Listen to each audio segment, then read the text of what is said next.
eve git. Bir daha kaldı.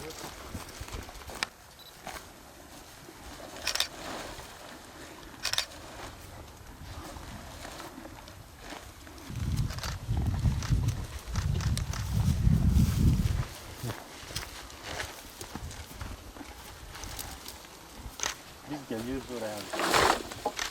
Oradan bağlı.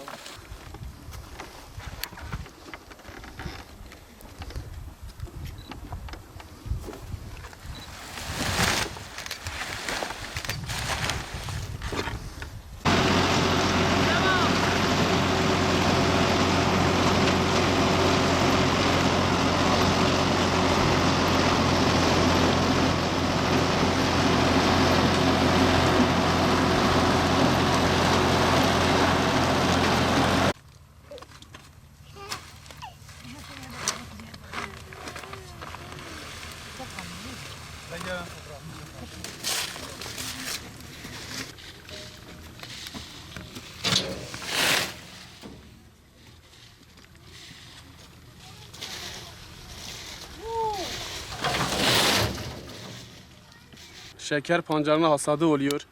Biz de günlük gelip bu yaprakları götürüp hayvanlarımıza yem olarak veriyoruz. Sonbahardır, hiçbir ot kalmamış.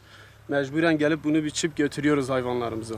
Umluca köyünde gelip Bağlarköy mahallesinden şeker pancarın yapraklarını tırpanla elle kesip hayvanlarımıza götürüp yem olarak veriyoruz.